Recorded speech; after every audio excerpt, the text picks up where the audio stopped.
ndawakaken sapa ingsun hayatahu ing uripe mukmin. Kala matur sapa Nabi Dawud la boten. Kala dawuh sapa Allah Alladzi wong iza kala ing dalam nalikane ngucap sapa alladzi ngucap la ilaha illallah ing lafaz la ilaha illallah niku lafaz apa? Iktamarra nun qaf shid terus ain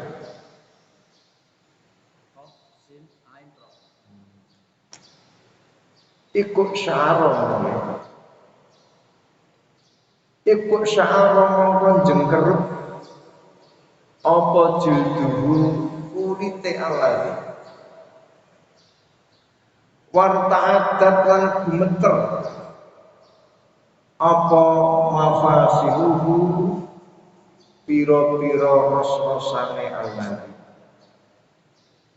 fa ini mongko setune ingsun iku aqrabu sengit sapa ingsun lahu maring alladzi bidzalika kelawan mongkono-mongkono iku sya'ara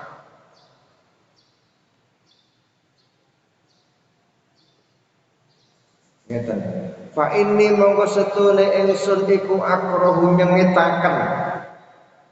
nyengetaken sapa ingsun lahu maring alladzi bidzalika kelawan mongkono-mongkono iku sya'ara nyengetaken al-mauta ing maut mati kama yakrahu kaya oleh sengit sapa al-wali wong tuwa liwalatihi maring anake wali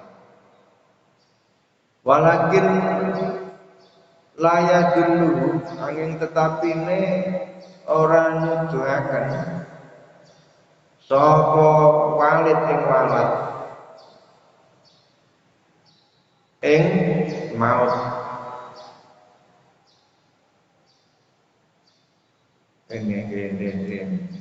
beru walakin layadullu lan tetapine ora nuduhaken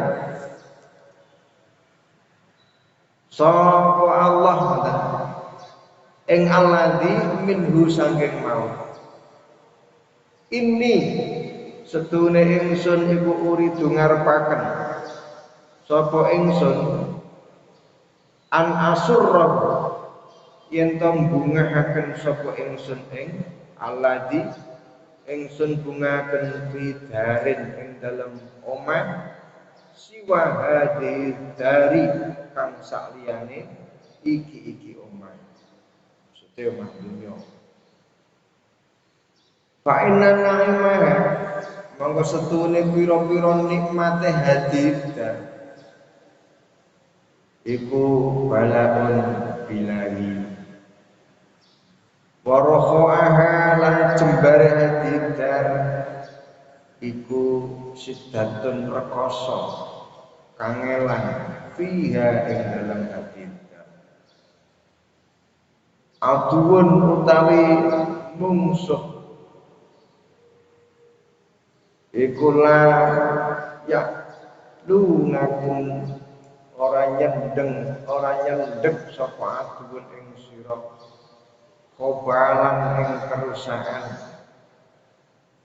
ya jeri kang lumaku apa kobalan mingkum sanging sira oleh lumaku kamat jarot dami kaya lumaku ning getih bin ajli dzalika saking arahe menggono-menggono fa inna na'imaha balaun ajitu nggege sapa ingsun auliyai ing kekasih ingsun ilal jannati maring swarga laula dzalika lamun ora ana utawi mengkono-mengkono fa inna na'imaha balaun Lama mata mongko orang mati ku maujud.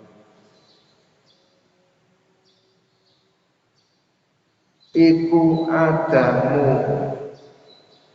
Nabi Adam bawala dulan putra waya Nabi Adam.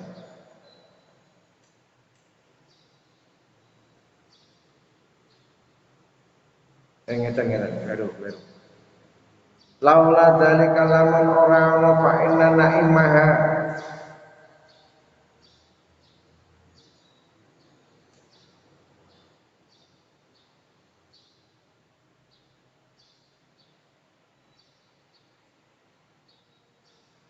iku lama mata ing dalem nalikane sedo sapa Adamu Nabi Adam mawala dulan putrane Nabi Adam hatta yungfahu sehingga den tiup apa fisuri sumprong wa quluhu lan utawi dawuh Allah rupane dawuh layak lunakum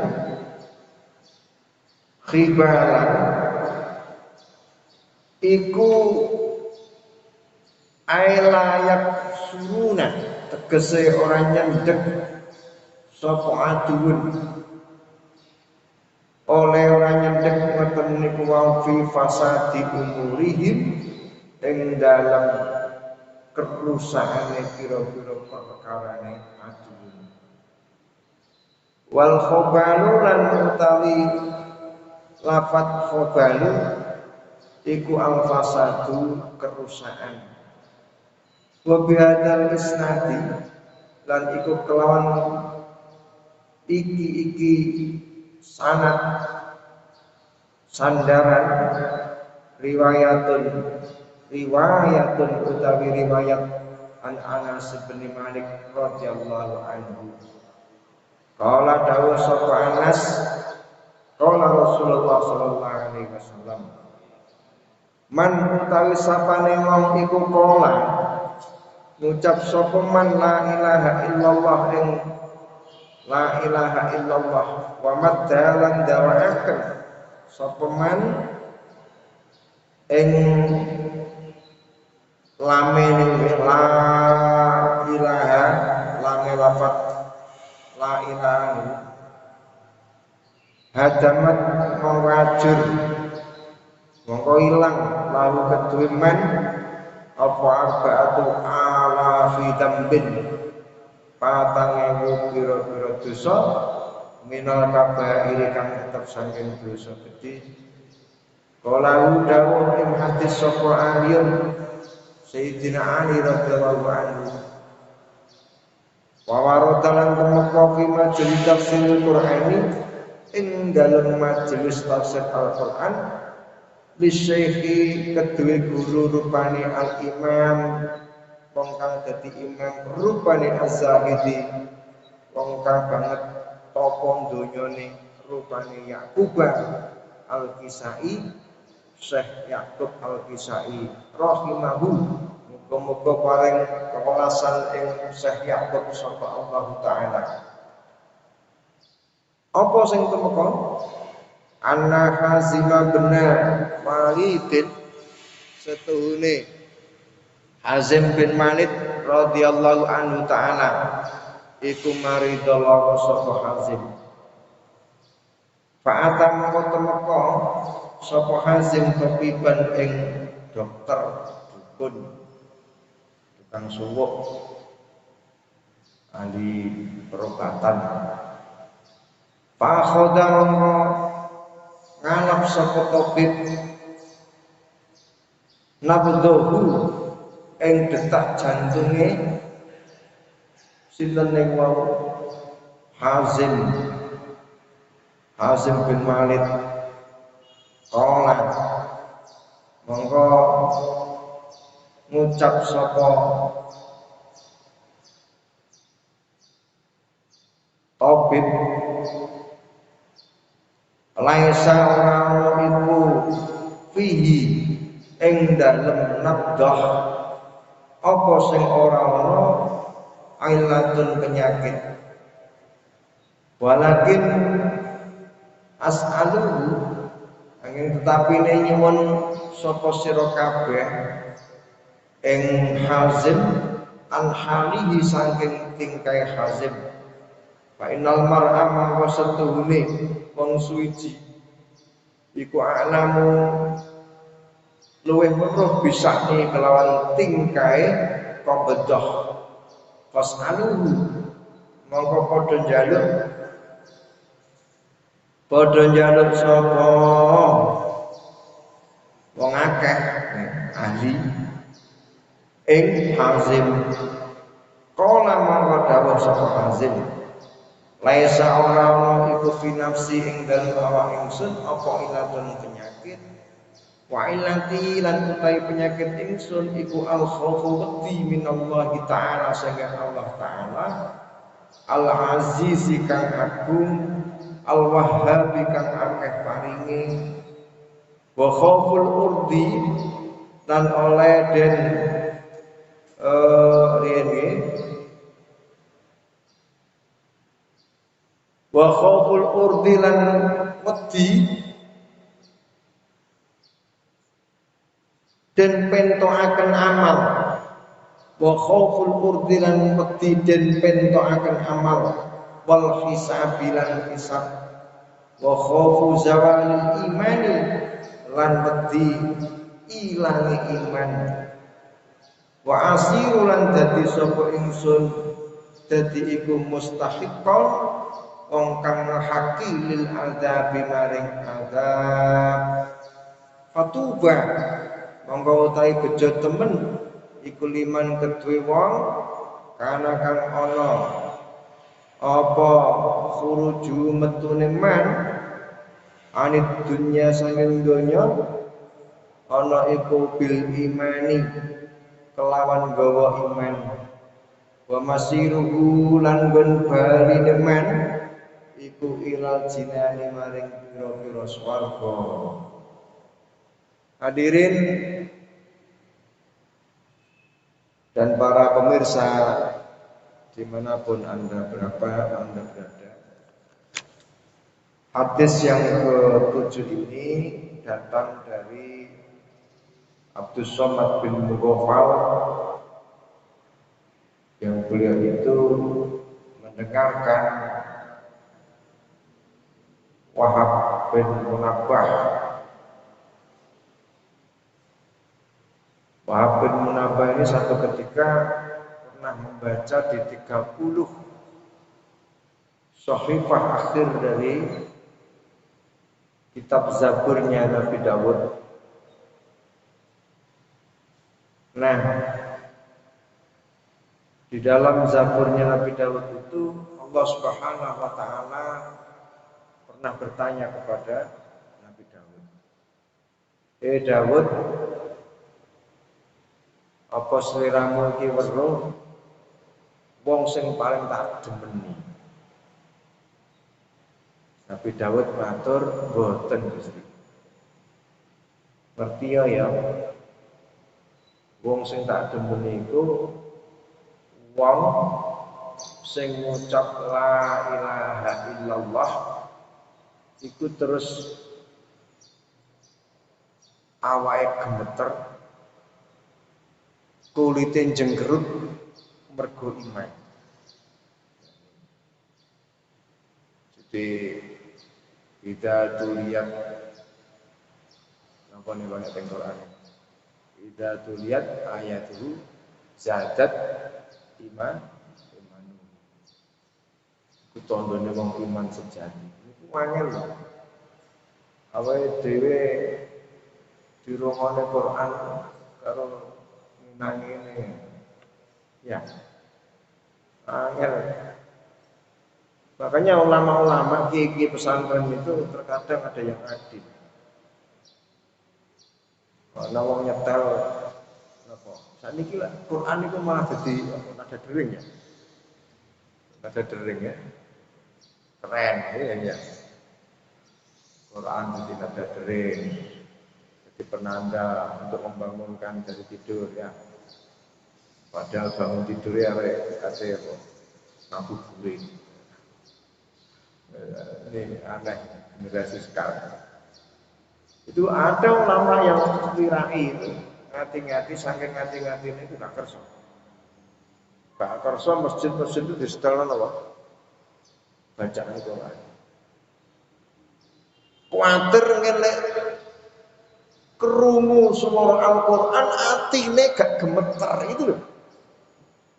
Ono sing ngono iki. Ayo sampean mani. Sampean mani ya. Masjid-masjid sing wayahe deresan sama hentikan kabeh.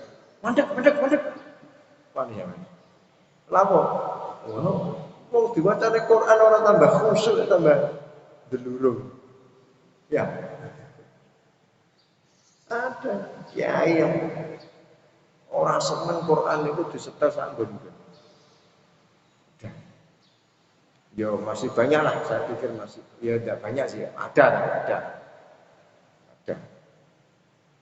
Saya itu ingat kecil itu apa ya, muter. Kalau sekarang itu sudah canggih ya sekarang gitu ya. Murotal itu tersimpan di mana-mana, YouTube, barangkali rusak. Dulu waktu saya kecil itu cek kaset gitu, Ammar, kaset ya Muammar, Pak Muammar ZA ini.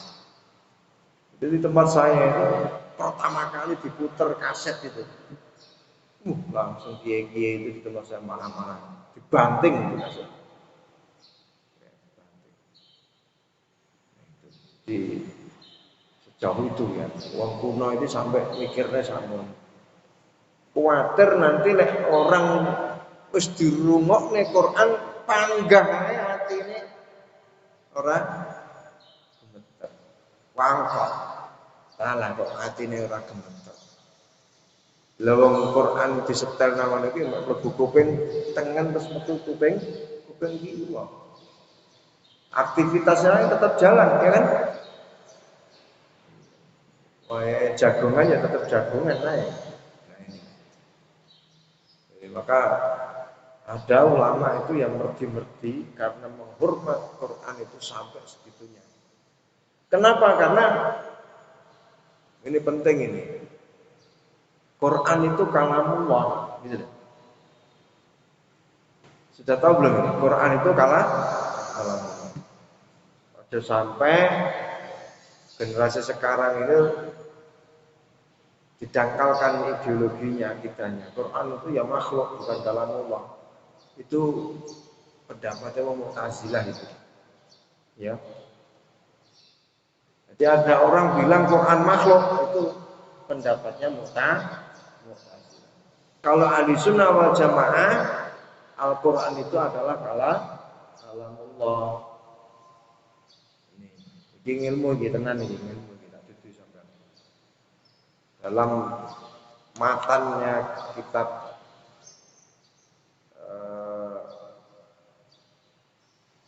apa itu yang disarai Imam Dasuki itu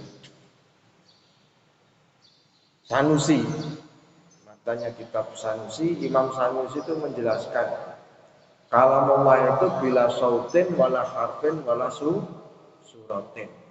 Kalamullah itu bukan huruf, bukan suara, juga bukan berupa gambar. Itu Al-Quran. Makanya kalau dibahas di fikih, di bab fikih, penyebutan Al-Quran dalam fikih itu tidak disebut Al-Quran, tapi mushaf. Ini loh. Ini coba saya diambilkan ini. Saya jelaskan. Ini mushaf ini. Penyebutan dalam kitab fikih. Ini biar paham ini anak-anak muda zaman now. Ya, terima kasih. Ini yang ada ini secara fikih disebut dengan apa? Mushaf. Korelasinya bagaimana tadi? Ini saya lari ke tauhid ya. Lari ke tauhid biar paham ilmu tauhid. Al-Quran itu kalamullah. Imam Sanusi menyatakan yang namanya kalamullah itu berarti sifatnya Allah. Kalau sifat berarti kelihatan apa enggak? Ya tidak kelihatan. Bukan benda, sifat itu bukan benda. Nah, makanya Imam Sanusi mengatakan la bi harfin wala bi sautin wala bi suratin, bukan huruf, bukan suara, bukan gambar. Lalu Al-Qur'an itu ya gimana? Kalau bukan huruf berarti bukan ini dong. Bukan ini berarti, bukan ini. Ini tuh mushaf. Bahasa fikih namanya mushaf. Nah, Al-Qur'an itu bahasa tauhid. Di mana tempatnya? Di dalam hati, keyakinan. Gitu loh. Paham ya? Awas, aja keliru paham. Jangan keliru paham. Makanya zaman coba cek di kitab-kitab fikih. Kalau membahas masalah fikihnya memegang seperti ini itu harus dalam kondisi suci. Nah, itu mushaf, bahasanya itu mushaf, bukan Al-Qur'an. Nah, Al-Qur'an itu di mana? Di dalam. Artinya ini ya. Makanya nggak boleh disebut Al-Qur'an itu makhluk. Al-Qur'an itu adalah kalamullah. Nah, ini ada kertas. Ini kan kertas nih. Ada tulisan berarti ada tinta. Tinta kan ini. Ada surah, gambar Pak. Berupa kan ini. Ada huruf. Bahkan kalau dibaca a'udzubillahi minasyaitonir rajim. Qul man alladzi ya'simukum minallahi in arada bikum su'an. Ayat. Berbunyi itu suara. Itu bagaimana penjelasannya? Nah, perlu dipahami. Quran itu, kalamullah itu bila harfin wala suratin wala apa tadi? Sautin. Tidak berupa huruf, tidak berupa gambar, bukan berupa suara. Ya. Berarti yang ini apa? Ya, ininya memang kertas berarti ya makhluk. Paham ya? Kertasnya ini makhluk. Mangsinya yang menuliskan ini makhluk. Kalau dibaca tadi seperti yang saya baca, saya contohkan metu suarane, suara itu ya makhluk. Paham ya? Lalu Al-Qur'annya di mana? Kalau begitu Al-Qur'annya di mana? Al-Qur'an tadi saya sebutkan, Al-Qur'an itu kalamullah, sifatnya Allah. Sifat mesti melekat pada mausuf. Kaidahnya itu.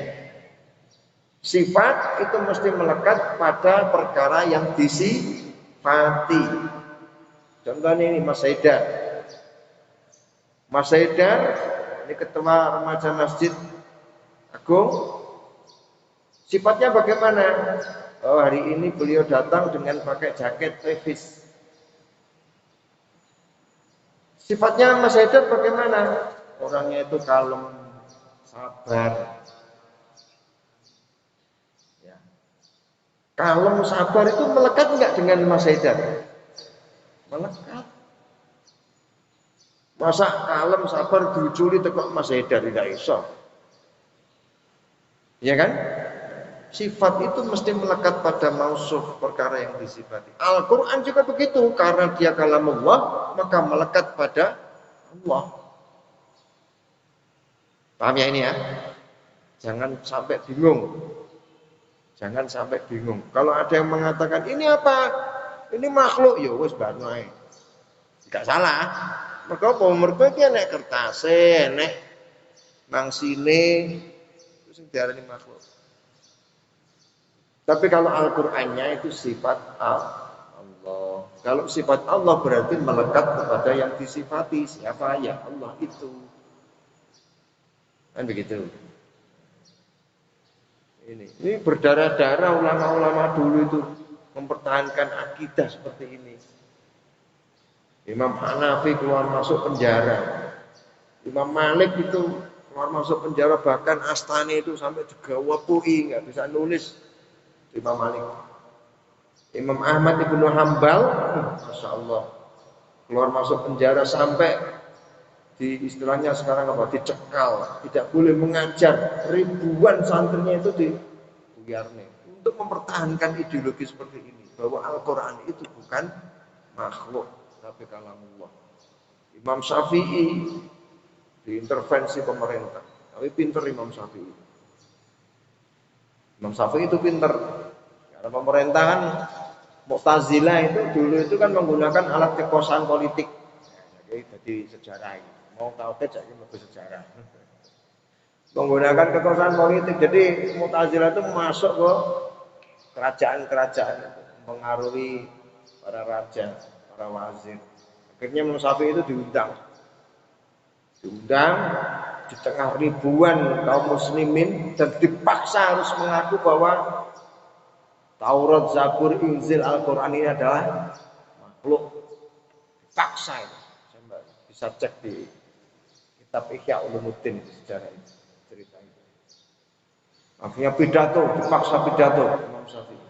Dan Imam Syafi'i mengatakan, wahai kaum muslimin, ketahuilah bahwa Taurat, Zabur, Injil, Al-Quran, empat-empatnya ini adalah makhluk. Wah, seneng rajane. Padahal itu cara ilmu mantek jenenge apa? Tauriyah. Ngerti tauriyah? Ngerti enggak tauriyah itu? Ilmu mantek.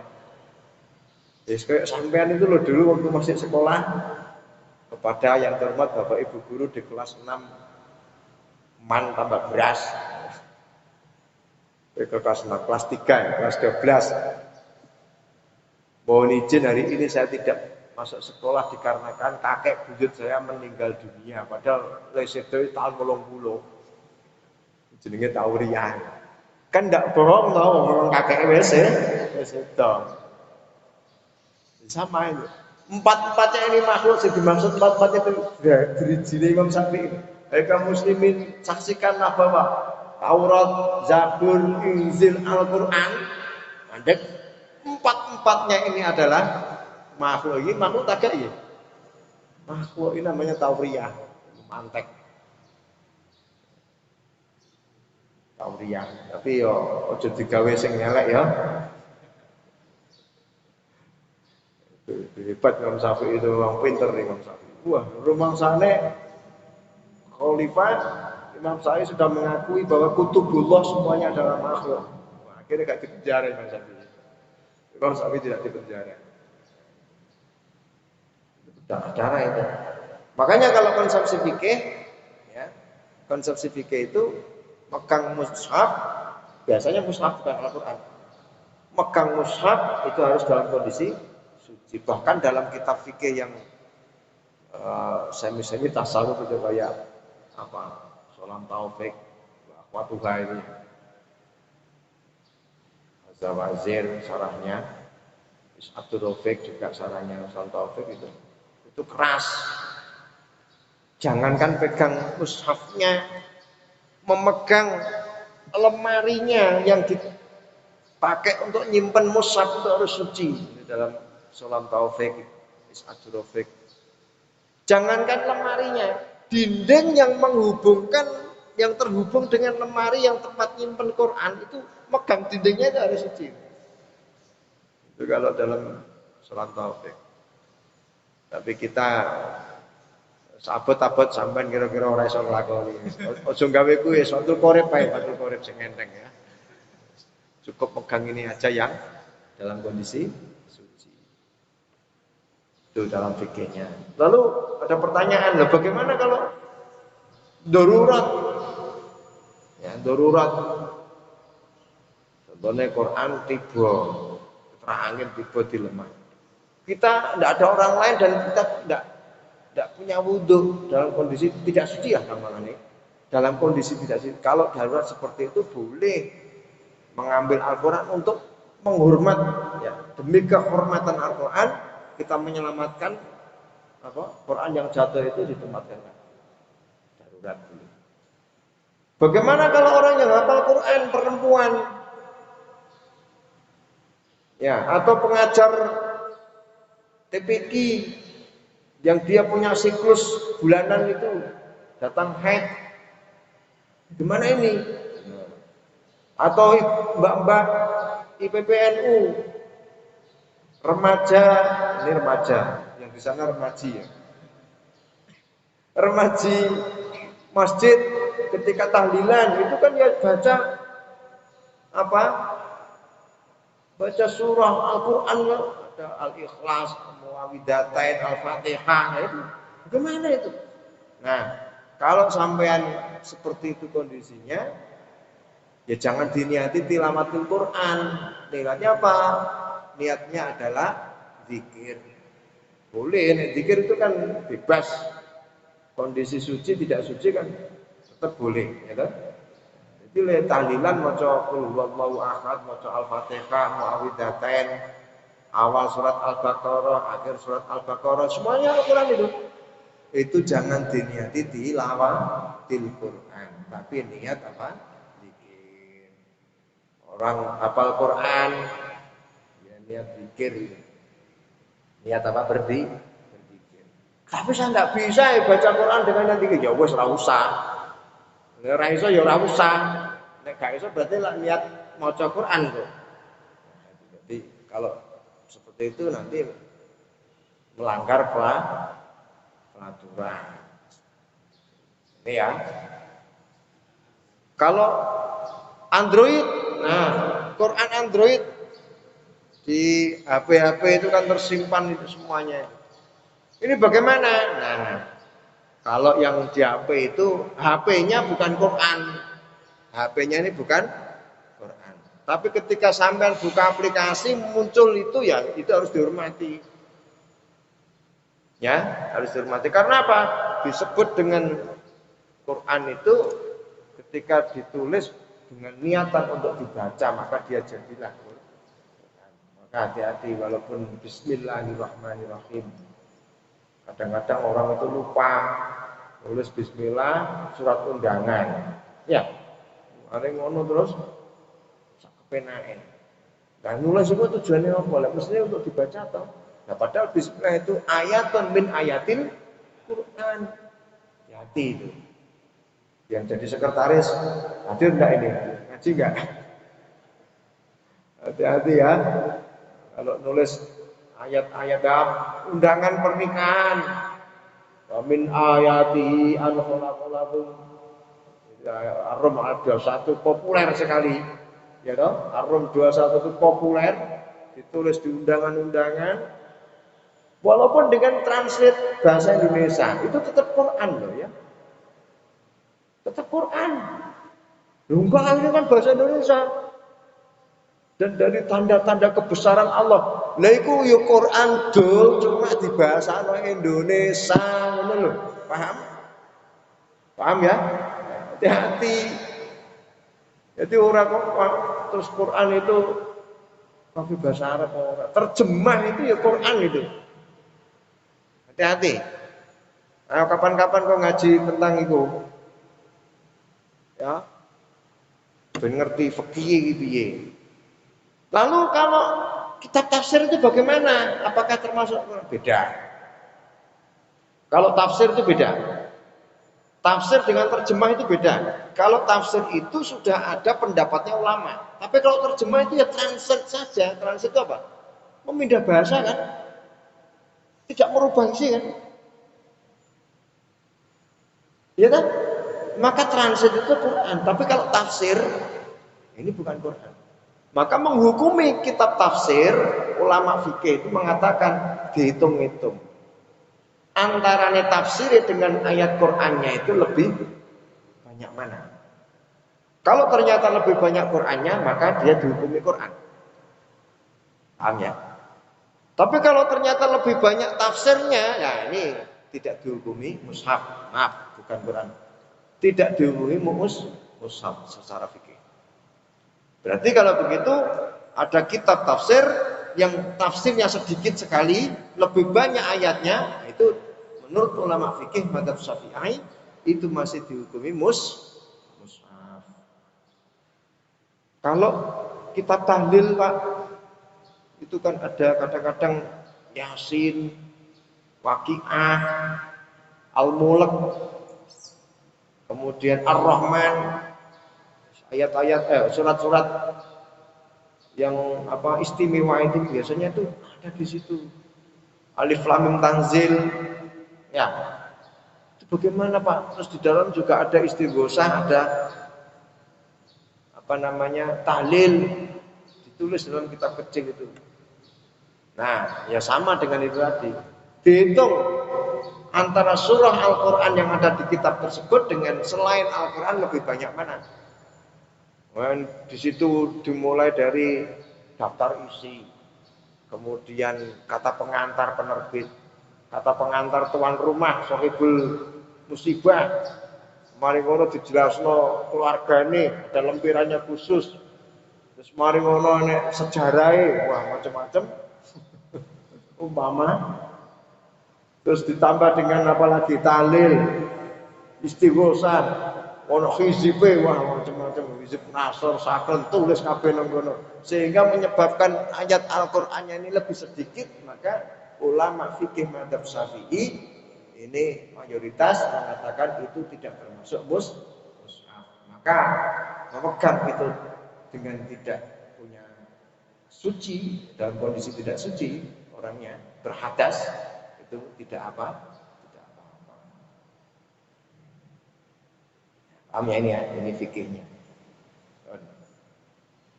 Nah, semua berat tekan binti gak apa-apa, sementing ngaji ini manfaat.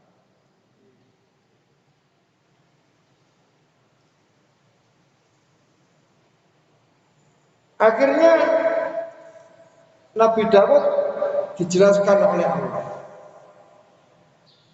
bahwa Allah itu mencintai makhluknya itu sebagaimana orang tua mencintai anaknya. Maka tentu kan orang tua itu kalau mencintai anak itu kan ya tidak semuanya terus dijelaskan kan tidak. Karena kapan itu dijelaskan malah bahaya. Gitu? Kadang-kadang sampai itu kan kadang-kadang ada larangan keras dari ibu sampean atau ayah sampean, ya kan? Tanpa penjelasan. Pokoknya orang, ojo. Dan sampean paham itu setelah nanti. Ada nggak? Pernah nggak? Pernah nggak? Apalah terserah kasusnya. Sampean mendapat larangan dari orang tua dengan keras sekali dan itu tanpa penjelasan panjang lebar.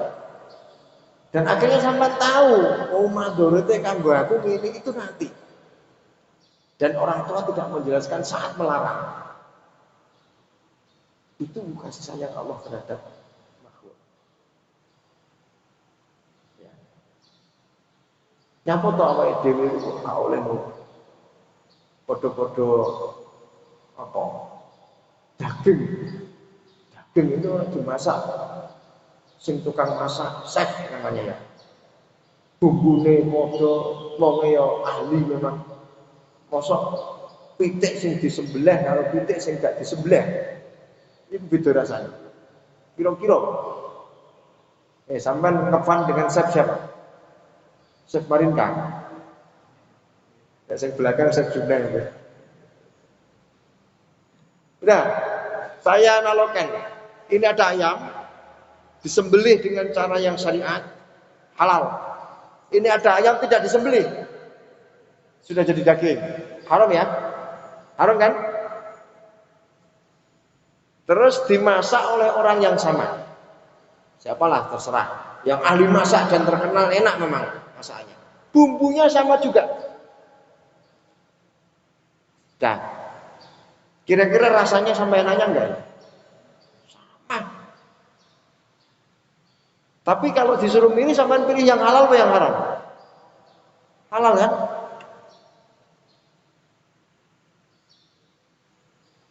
Jadi tidak semua itu bisa diukur dengan fisik. Kenapa sih Allah itu melarang tanpa penjelasan kan? Iya kan? Tanpa penjelasan. Bedanya apa? Hanya soal disembelih halal menurut syariat kan itu aja. Bedanya apa dengan ini tadi? Sama akhirnya juga mati, ini mati, ini mati. Bumbunya sama, yang masak sama dengan olahan yang sama. Rasanya tentunya sama. Tapi kenapa kita dilarang yang haram? Itu mesti ada hikmah yang luar biasa. Ketika kita belum mampu mencapai hikmah itu, apa ya alasannya haram? Ya enggak ngerti. Tapi nanti ketika zaman sudah tahu, oh ini hikmahnya. Sama ketika ada anak dilarang orang tua dengan keras tanpa penjelasan. Oh, menurutku enggak akan dijelaskan. Orang tua itu kan tidak bertele-tele.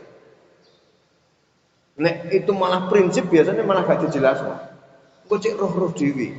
Kan begitu kan? Sama. Sama cek roh-roh dewi. Karena kalau dijelaskan dengan terbuka itu malah potensi berbahaya. Sampeyan mamane diduduki kabeh sirine, kenapa zina iku haram. Kenapa ngombe anggur sing mendemi iku haram. Mangan babi haram. Mangan kalbun haram. Iku sampe dijul langsung detail. Kira-kira malah bahaya ya kira-kira. Ya.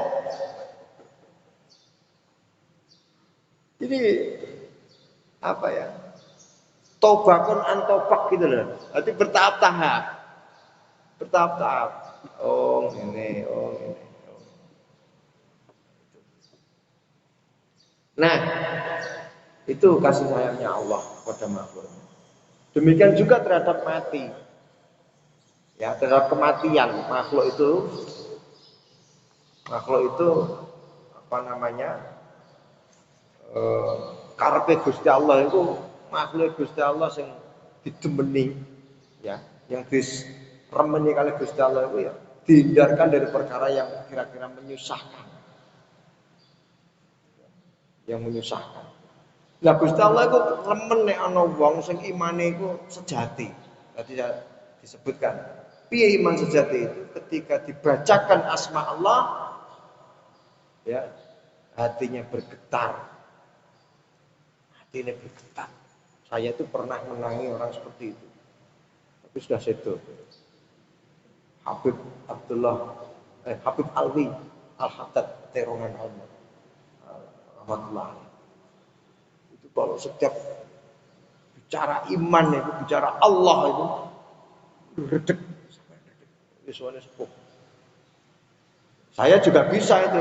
Kalau apalagi puasa begini, bicara begini itu redek karena lapar. Karena lapar ya.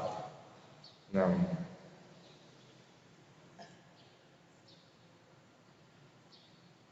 Dan Allah itu akan memindahkan janjinya Allah.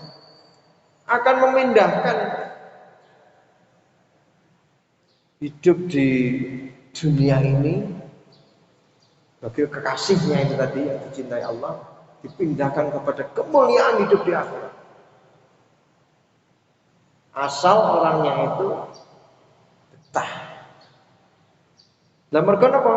Mergo ternyata urip ning donya niku salah donya iku ya nikmate akhir. Iki lho. Penting. Wis ora tutup hadis ke-8 ora masalah, yang penting genah. Balae donya iku nikmate ini penting. Maka kita menghadapi kondisi seperti ini darurat pandemi COVID-19 ini mestinya harus dibangun dengan keimanan, dengan ilmu tauhid. Jangan hanya dicekoki dengan ilmu akal. Akal ya jelas lah, wong kita hidup di dunia pakai akal. Sampean kalau hidup di dunia nggak pakai akal diakali sampean. Ya enggak? Wong jenenge ngakali nggak peduli temen wis. Sama namanya siapa? Mas Fatkur sama Mas Haidar. Umur berapa? 23, Mas Haidar 27 ya? 24, selisih 1 tahun. Kalau sudah pengen nikah kok podo-podo anek mar'asol di kami situ oyo-oyoan bisa kalah-kalan itu berdua itu. Ya enggak? Itu hidup di dunia gitu loh. Enggak usah dipikir wis, nanti berjalan sendiri. Wong hidup di mesti pakai akal. Kalau enggak pakai akal diakali sampean. Ya kan? Itu sudah jelas hidup di dunia itu pakai akal. Nah, agar ini berimbang harus disokong dengan ilmu tauhid, disokong dengan ilmu iman. Jadi seperti ini. Pas ini ngaji. Saat pandemi Covid, semua sudah bilang, wah macam-macam tetek bengek penjelasannya itu jarang orang yang menjelaskan secara tauhidi. Rasulullah itu loh dawuh, la udwa wala tiar. Penyakit itu nggak ada yang menular. Itu dari Rasulullah. Percaya nggak sama? Percaya apa enggak? Hadis loh ini. Sama nggak percaya berarti ingkar. Wani ya kan? Lalu bagaimana akal ilmiah penjelasannya para dokter, ahli medis, persebaran COVID ini itu ya dengan kontak. Sehingga dalam bahasa sederhananya oleh orang medis disebut apa namanya? Menular. Maka disebut pandemi itu penularannya cepat, persebarannya cepat. Itu disimpulkan menular penyakit. Ini kalau konsep tauhidi tidak ada penyakit menular. Loh, itu ada hadis yang sekarang viral bahwa Rasulullah yang riwayatnya Abu Hurairah itu yang dipakai juga untuk orang agar tidak berani keluar rumah itu. Ya, kalau kamu ini mau ketika ada satu kaum yang dia terkena judam, penyakit kolera itu ya, maka kamu jangan dekat-dekat. Atau ketika kamu berada di satu kaum yang dia kena judam, jangan keluar rumah. Saya jelaskan konsepnya biar sampean paham maudhu hadis ini. Rasulullah itu tidak mungkin membuat pernyataan yang tarodud dengan pernyataannya sendiri. Nabi loh ini, panutan sak dunya loh ya. Tidak mungkin membuat pernyataan yang pernyataannya itu bertentangan dengan pernyataannya sendiri, ya enggak? Ya enggak? Tuh. Maka dalam hal ini la adwala wala tiara, tidak ada penyakit menular itu. Maksudnya bagaimana? Kalau ada orang sakit, yaitu dari Allah Subhanahu wa taala, itu maksudnya. Paham? Untuk menjaga tauhid seperti itu sampai dibelani sama Rasulullah, dawuh nek enek kaum kena judam kowe aja cedek-cedek. Utawa lek kowe iki berada di kaum yang kena judam kowe aja metu-metu. Ben apa? Ben kok nek anek sing lara iku tidak punya penyangka bahwa iki gara-gara ketularan penyakit. Dibelani sampai daun seperti itu. Mestinya pahamnya begitu mau untuk hadis ini. Paham ya? Paham ya? Nah. Ngono lho, Cak. Jadi kita harus membangun dengan ilmu tauhidi. Bahwa segala sesuatu yang dunia itu tidak ada yang lepas dari Gusti Allah. Benar. Lah terus bagaimana Pak? Apa terus kita sembrono iku jenenge tafrid iku gak oleh juga. Basa wis gedhe tauhide terus wonge leda-lede ngerti koncone positif Covid setelah disuap 2 kali positif. Rokokan join, kopi join. Iki jenenge wong kumolungkung. Tafrid jeneng. Tidak boleh juga oleh agama. Tidak dibolehkan oleh syariat. Paham? Paham ya? Maka aturan kenapa harus ada physical distancing, ada social distancing. Bahkan wong mudik lho ora oleh saiki. Pulang kampung ndak bisa. Sampai asalnya mana? Mojoarno. Itu lockdown nggak boleh pulang kampung sampai. Ya, kena PSBB. Sampai orang jamaah saja di jarak-jarak. Masjid-masjid, tempat-tempat ibadah ada hand sanitizer minimal, ada tempat cuci air mengalir dengan sabun. Itu fungsinya apa, Pak? Itu juga perintah syariat. Loh kok begitu? Ikhtiar. Gitu loh. Ikhtiar itu perintah syariat. Bukan kok ikhtiar itu ben ora kena penyakit orang. Gitu loh, paham ya? Paham ya? Jadi nek wong imane iki utuh, maksudku, wong beriman sing sejati, dia menjalani hidup itu normalnya orang, tapi beda. Di sininya beda. Yo tuku hand sanitizer, sedulur-sedulur tangannya ya di basuh dengan sabun. Ya tidak mudik, tapi bukan karena takut tertular itu penyakit atau takut mati, bukan. Karena ini perintah dari syariat, namanya ikhtiar. Sebagaimana paham bahwa penyakit itu tidak ada yang menular, itu dia pahami betul. Amin ya. Karena daunnya Nabi. Ada yang saya pernah itu menjelaskan seperti ini, gak terima, ngayal orangnya.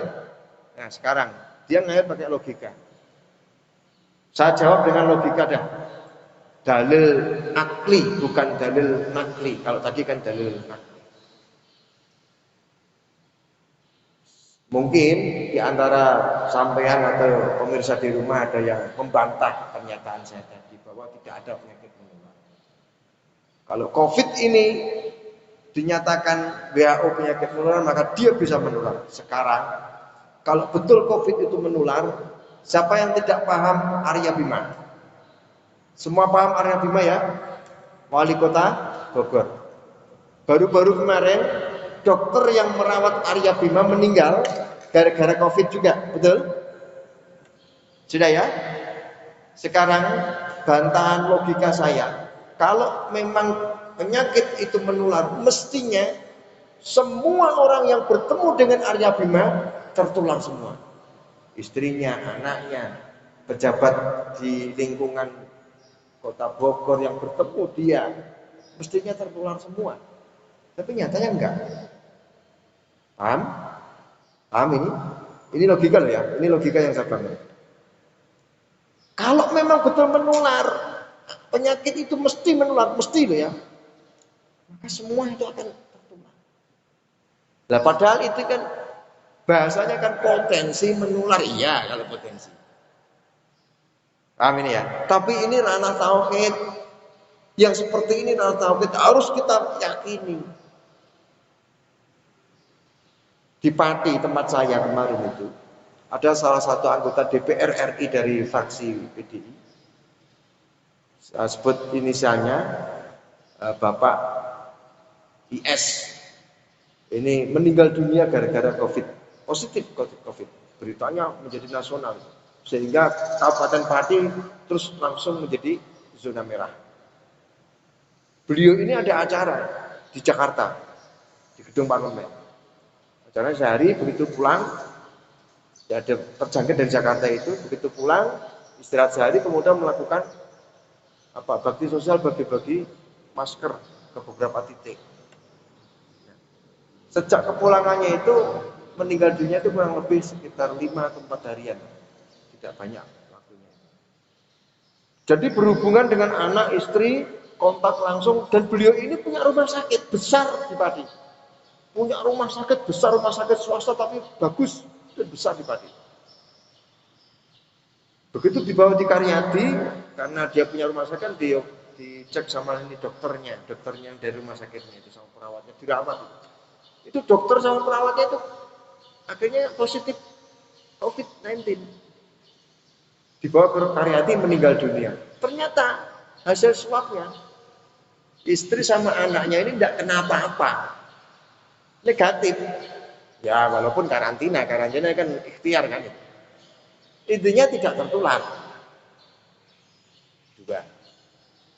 Dua logika dalil logika dan ini faktual yang menunjukkan kebenaran dawuhnya Rasulullah bahwa tidak ada penyakit itu menular. Kalau saya yakin yang itu tidak ada penyakit itu. Lah kok ana wong kena lara ya kersane Gusti Allah. Ya. Ya kersane Gusti Allah. Ini harus diyakini penuh gitu loh. Ini harus diyakini. Tapi dari dasar tauhid itu kita juga harus membangun pikiran logika yang lain. Karena di satu sisi kita itu diperintah untuk ikhtiar gitu loh. Itu juga perintah syariat itu. Ini nek sing ahli sunnah wal jamaah. Makanya ahli sunnah wal jamaah itu beda dengan Mu'tazilah, beda dengan Jabariyah. Nek mau Jabariyah terus ya wis apa jare Gusti Allah mati yo mati kono karep-karepem. Itu Jabariyah. Kalau Mu'tazilah terlalu memegang akal. Sembuh yang mergo diobati, obat itu mergo nek dokter. Kowe gak kena penyakit yang mergo kowe apa? Nang omah ora metu-metu, ora nyambut gawe, ora apa-apa. Ya bener orang mati mergo Covid tapi mati orang mangan lagi. Kelaparan ora gelem nyambut gawe, ora gelem golek pangan. Padahal ya itulah. Apalagi nanti kalau sudah masuk bab rezeki, bab maut, ya bisa diakal. Tidak ada penyakit itu tanpa seizin Allah yang bisa menyebabkan kematian. Mati ya mati ngono ae. Lha wong sing wong waras mati. Apa? Tsunami. Iku malah wong mblayu. Iya kan? Sehat tuh lari kenceng ora karuan dikejar ombak. Wah ya mati, wong dia sehat loh itu.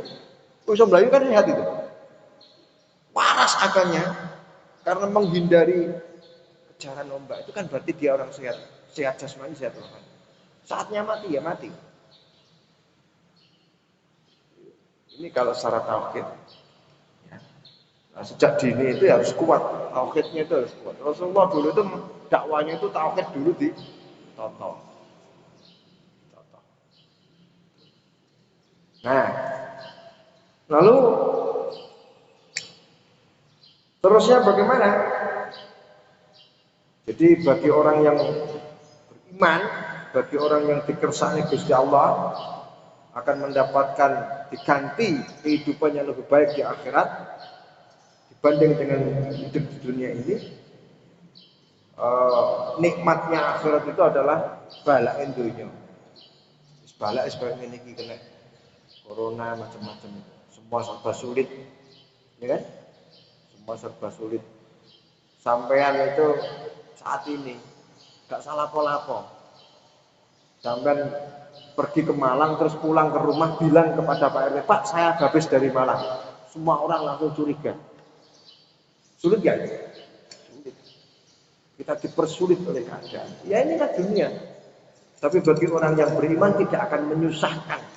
Kenapa? Karena paham betul kesulitan di dunia itu adalah nikmat di akhirat. Ini. Tapi apa cahaya umur 23, 24 tahun itu. Wajah abad itu. Tapi tidak ada salahnya untuk dipahami. Ya.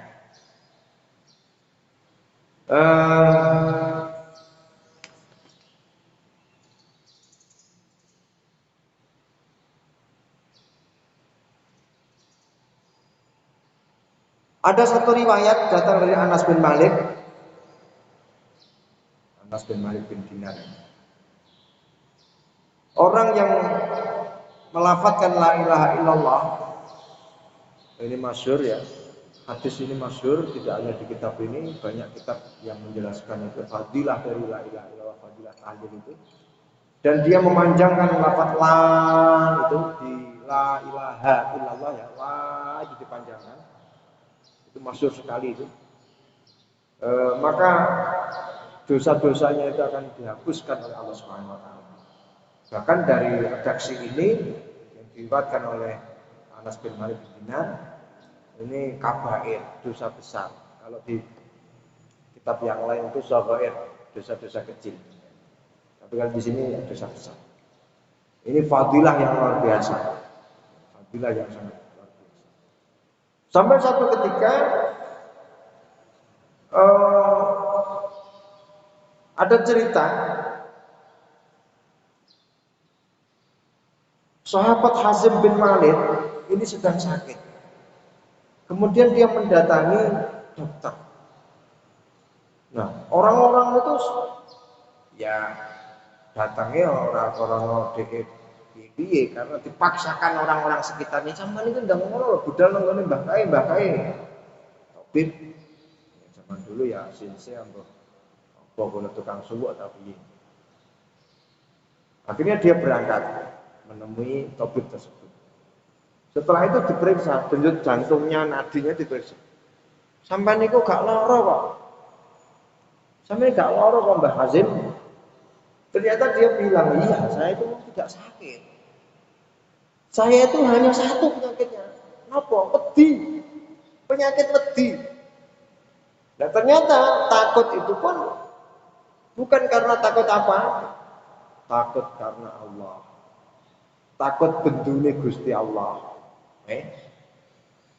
takut nek kapan imane ilang gitu. Takut mulai kapan ternyata dikudrono Gusti Allah menjadi orang yang ahli adab. Itu yang ditakuti. Ya, ternyata itu. Ya itu penyakit itu. Orang membersihkan hati. Ya. Coba sampai pernah, saya yakin mesti pernah. Setelah spiritual orang itu mesti pernah mengalami hal-hal yang hampir sama, cuma beda intensitasnya saja. Di umur 23, 24, 25 itu sudah pernah mengalami saya pikir. Rasa wedi goro-goro nglakoni salah atau nglakoni dosa. Pernah enggak? Pernah mesti. Ya kan? Ketika kita takut itu, ya, hati kita itu enggak tenang. Kalau takutnya itu karena dosa, karena kesalahan, maka hati kita itu menjadi bersih. Jadi saking medine mbok perkara apa lah umpamane ditugasi apa ternyata karena teledor, salah ya teledor itu enggak beres. Contoh ya gampang. Nggawa laptop organisasi hilang. Wah, ati lho gak penak. Saking gak penake niku. Wiridan sak iso-isone diwaca innalillahi wa inna ilaihi raji'un innalillahi wa inna ilaihi raji'un diwaca terus. Ya. Itu kalau takutnya muncul dari kesalahan dan akhirnya apa? Membawa kepositifan di ranah spiritual. Iya. Apa mana yang ditakuti itu adalah seseorang yang betul-betul ditakuti. Wah, gurune, kiyaine, wong tuane ya. Wah, ngono kuwi ya Allah, rasane ndonga nang Gusti Allah ora tau-taune ndonga ngono kuwi. Ya Allah Gusti, kula nyuwun jenengan slametaken. Duwe SPP kalih wulan niki wis wayahe bayar gak iso melu ujian daring. Wingi kepeksa kula damel ape matur bapak gak wani matur mak tambah nemen ora wani. Ndonga gak tau-taune. Kusuk ora karuan. Itu dampak dari khauf. Dampak dari khauf yang minallah. Makanya dalam ilmu tasawuf Al-Ghazali sangat terkenal teorinya khauf roja. Ya. Takut terhadap suhtullah, bendune Gusti Allah yang nanti memunculkan sikap roja terhadap rahmatnya Allah. Memunculkan sikap arep-arep datang kasih sayangnya Allah. Itu teori khauf roja. Ya cuma kadang-kadang beda-beda orang itu rojane dhisik lagi khauf. Ana sing khauf dhisik lagi roja. Macam-macam enggak masalah. Nek wong khauf tok tidak roja itu juga bahaya. Pesimis jadinya. Sok ben aku iki nang neraka apa swarga ya, aku stres sama sampean kok. Ya. Stres. Sama dengan orang roja tidak ada khaufnya. Arep-arep tok ya Allah. Wis pokoke kula niki muda foya-foya, tua kaya raya, mati masuk surga. Ngono ta pikirane. Ya si remek di godo malaikat kok. Ya. Jadinya apa? Ta'amul istilahnya. Bahasa tasawufnya itu namanya ta'amul. Ta'amul itu angan-angan goroh yang menipu hati dan imannya. Itu namanya ta'amul. Jadi kenapa? Karena tidak dibangun khauf dan roja yang seimbang. Mestinya khauf itu menghasilkan mengharap rahmatnya Allah.